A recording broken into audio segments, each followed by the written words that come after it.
happy but sad. You know, there's a lot of things that we worked in my camp, like not getting kneed in the face out of the clinch was a big one, and as you see, that happened. So that kind of frustrating.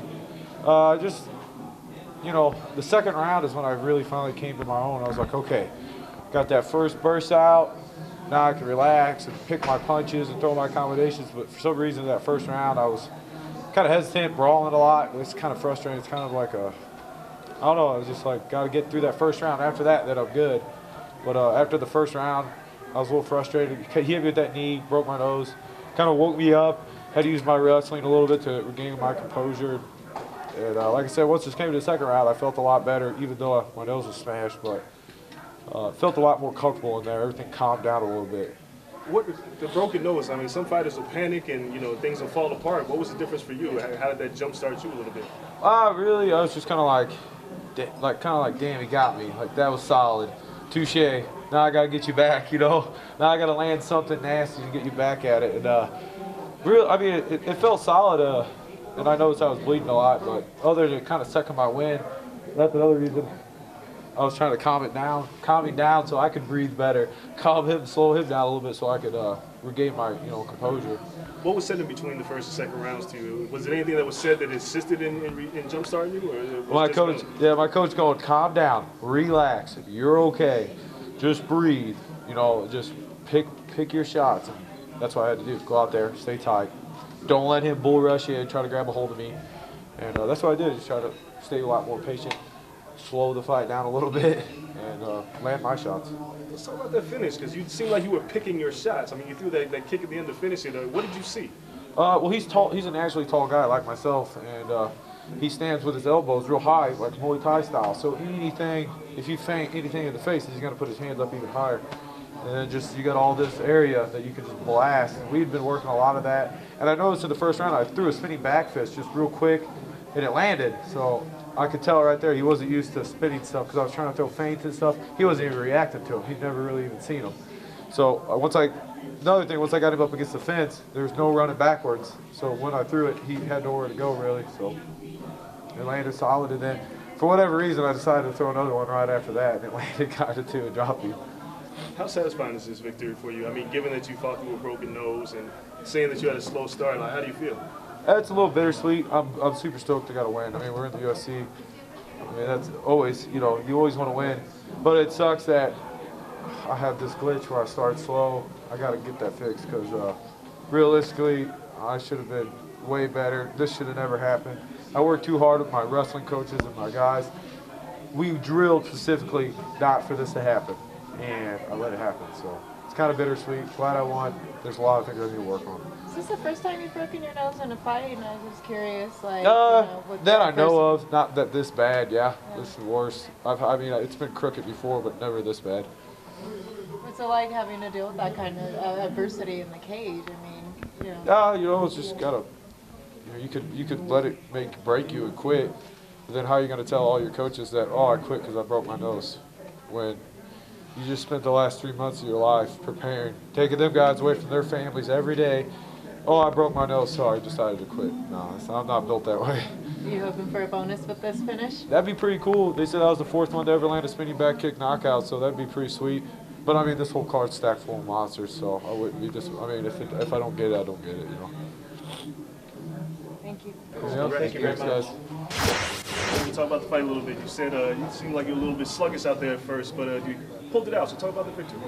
Yeah, everybody had me winning by a big margin, but I just wanted to go out there and get the victory because you overlook somebody like that, that could be your downfall. But the guy was tough, and the third round was just all hard. I had to dig deep, and it was an ugly win. Sometimes it's ugly, but it was ugly, but I got the victory.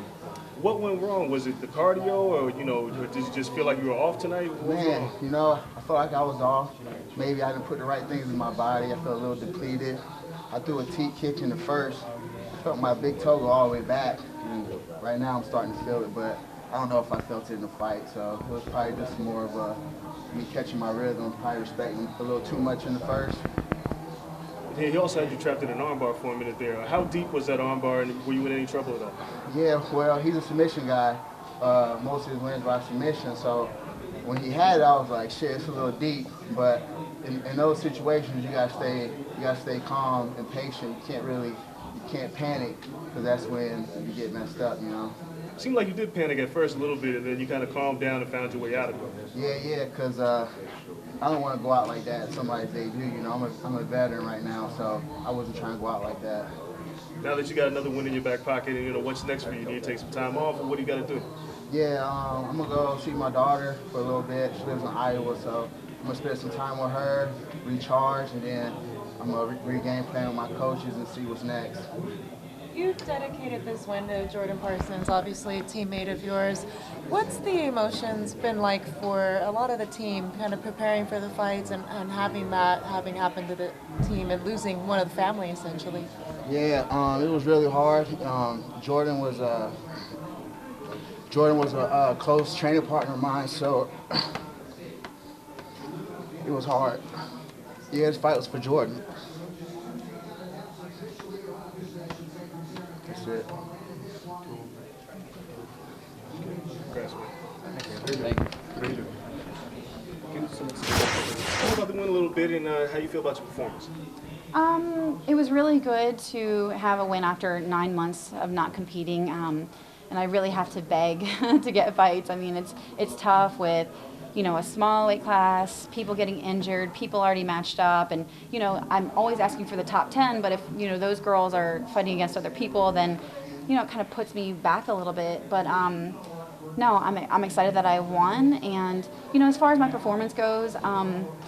It isn't the amount of action that I typically enjoy in a fight. Like even as a wrestler, I like a high pace. I like a lot of things going on, you know, like I'm good in scrambles, so that's what I want. But, you know, for this fight, since Jessica and I had already trained several times together when she was still at 125 in Bellator, and she's an excellent training partner. So, you know, I went into it.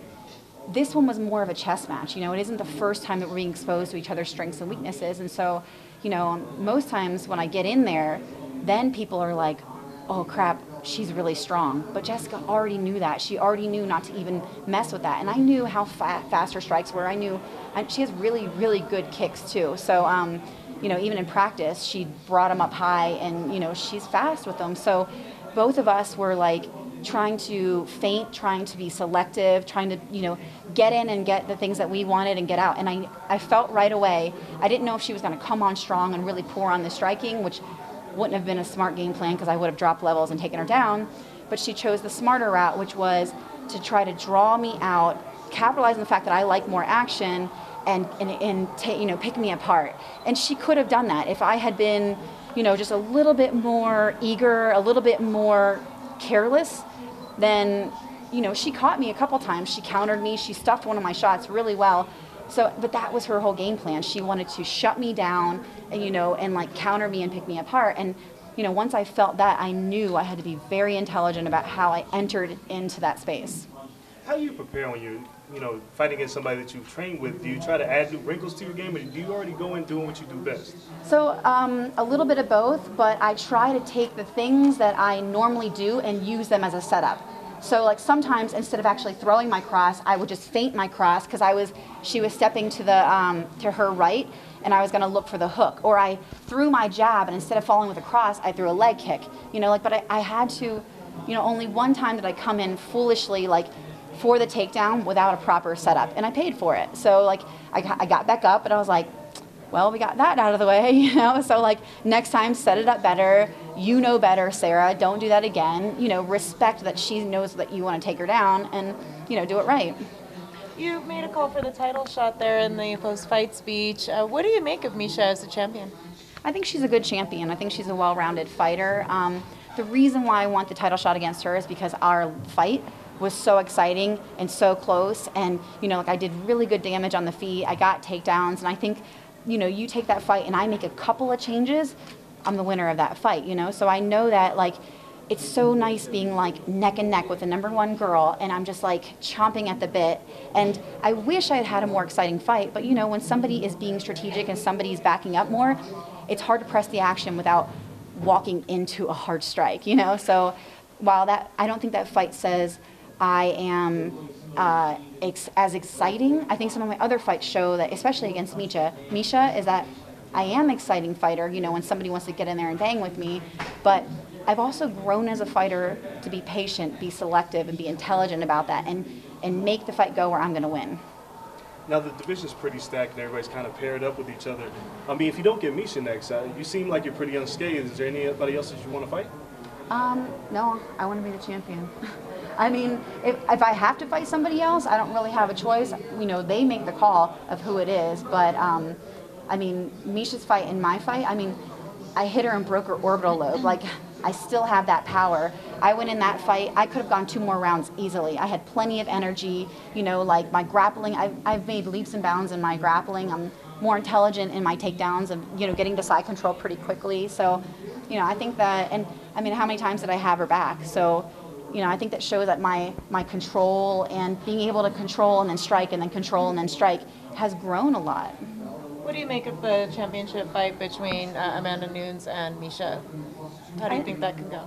I think that's a really exciting fight. I think the first round is going to determine a lot. You know, like typically sometimes Misha can start off a little bit slower in the first round. You know, like she just absorbs more damage, and Amanda hits pretty hard, and she's a tough fighter, especially in the first round.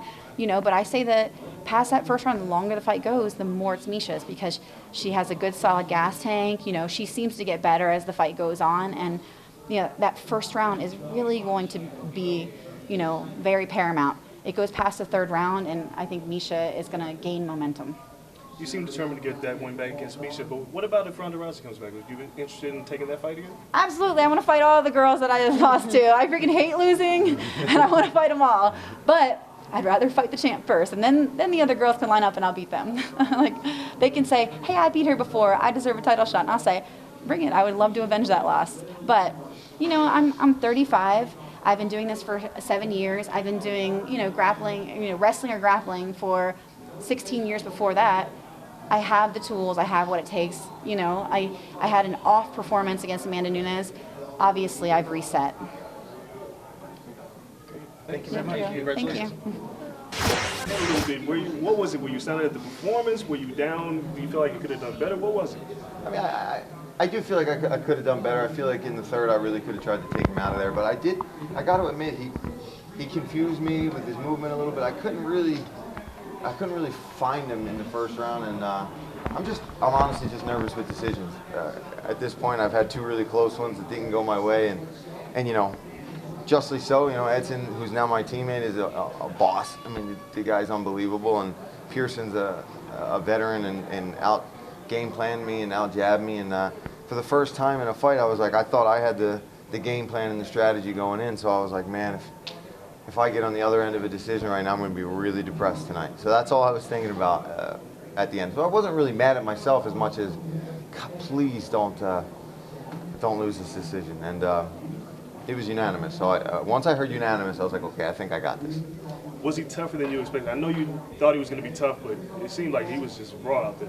Yeah, no, not exactly what I expected with Josh. I knew he was never going to be afraid to throw down, and I knew he'd be able to take a shot. I think we both proved that we can sit there and crack each other right on the chin and just try to hit right back. And where I felt maybe a little bit better about what I anticipated was his strength-wise.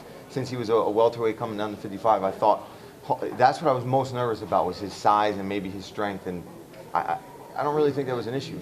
I got right back up most of the time and nullified most of any ground attack at all. So, yeah. With a victory like this, I mean, you're an excited fighter. Everybody likes to see you fight. Who do you want to fight next? Obviously, Edson's on your team, so you can't necessarily get that one back. So who are you looking at? I mean, maybe Ross, you know. He's a tough guy. He's me and him have joked about when we fought each other the first time that this might be the beginning of something. But also a top 15 guy. Anybody in that top, 15 to 10, I'll take that too. Or just somebody that's super exciting and the UFC wants to put us, in a prime spot. I'd like to be even further up on the card. Maybe a fight night and kind of have a prime position on a smaller card, or like a main card spot on a pay-per-view or something like that. I just want to keep moving up the ladder with the UFC and get my name out there and keep putting on fights like this. It's the only way you know how to fight. It's how I grew up. It's how I was raised. You punch me in the face, I'm going to try to punch you back harder. It's just, and now I've got some movement and strategy coming in with that. This was just the beginning of the new Irish Dragon. You guys will see a lot more precision coming in the next few fights. You talked about being really nervous about decisions. Now that you have the monkey off your back a little bit, are you a little bit more calm about decisions now, or are you always going to be nervous when it starts to go the distance? I think I'll always be nervous. I mean, if I can get the guy out of there in 5 minutes, hell, I want to get him out of there in 5 minutes. But when you start fighting these top-tier guys like, you know, Barboza and Pearson and Berkman, even Cruikshank, who had how many fights in the UFC? I mean, the dude's a stud, and I almost went to a decision with him. I was super nervous about that fight. I might have even lost that fight had it gone to the judges. So I do feel more and more comfortable. That was my 6th fight with the UFC. So it's becoming my job. You know, it's starting to feel like, okay, I get the butterflies, I get the nervous energy, but I look at my corner, it's like, okay, we go over what's going to happen. It just feels like I belong. It really is starting to feel like I belong in there. What is it specifically that you think has been the major improvement and what's helped you to feel like you belong? I would say the experience, just being in there with these guys, going to decisions with a guy like Barboza, and now training with Barboza and Frankie Edgar and these guys that are just Eddie Alvarez. I mean, these are my sparring partners now. I'm in there with the top of the top every day in a cage. You know, I got Nick Catone and Mark Henry watching me now. I still got Daniel Gracie and my wrestling coach Jafari and Aaron Meisner, my guy back home. So I think I finally found the combination of my home gym in Philadelphia and my new family in New Jersey, and I think it's a killer combination, and I feel more and more confident every day I get out of training. I think that's the difference. It's where I'm training, who I'm training with, and just experience. Just the more you can spend time in that octagon and be on that canvas, the better you feel. I believe you said at the end here in the post-fight speech that you'd be willing to step up for anyone if somebody fell out of a fight. I mean, was that kind of just a knee-jerk reaction? No. Yeah, it was. I mean, it was. But you know, Joe Silva and those guys know that. You know, we can talk. We can negotiate and see what's what with a fight. I'm not going to just take any old fight just cause. But if things make sense, then we talk about it. You know, if you know, depends on what's on the table. Thank you. Thanks. Congratulations. Oh, thanks, guys. I appreciate it.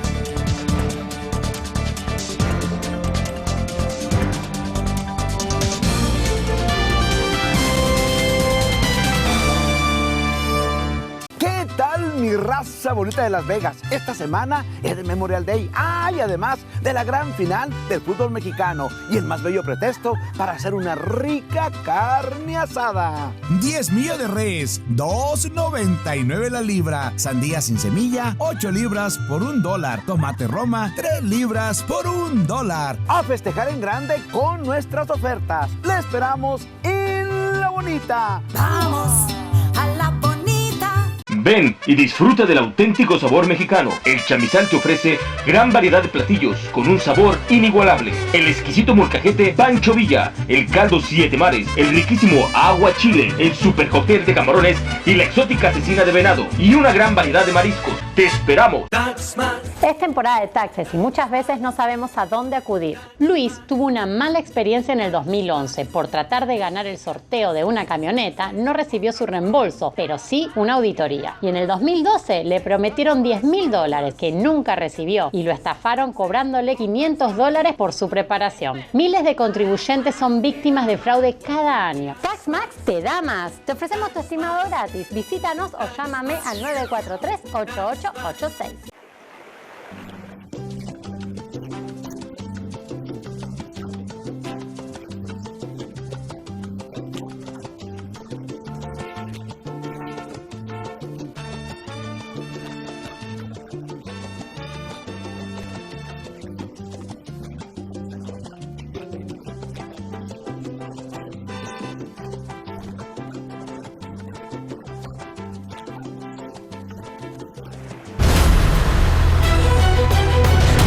Brothers en Baron Bailey presenta Circus Extreme. Boletos para niños a $10. Estreno este jueves en el Thomas & Mack Center. Para información completa del show y comprar boletos, visita ringling.com hoy. Hola, soy Roberto de aquí de Azteca Belmont. Nosotros tenemos más de 10 años de experiencia ayudando a la gente latina de aquí de Las Vegas. Nosotros ayudamos a la gente con fianzas, órdenes de arresto, tickets de tráfico y casos de inmigración. Si tiene alguna pregunta, venga aquí con nosotros. Si tienen alguna duda o pregunta porque alguien está detenido y no saben qué hacer, llámenos ahorita. Llámenos al 474-0000. Y ya saben, si del bote se trata, Aztec Belmont te saca. San Pedro Store, ahora más grande que nunca. San Pedro Store, ofreciendo gran variedad en productos naturales como rábano yodado, Vital Fuerte, Bedoyecta, Vitacilina, Neurobión, Sucrol, Cicloferón, crema, champú Crece, champú de Chile, champú para los piojos. San Pedro Store con 5 localidades. Estamos al norte de la Ranch, esquina con Washington, a un lado del chamizal. Para más información llama al 638-2666. Es San Pedro Store. ¡Ahora, tío Gume!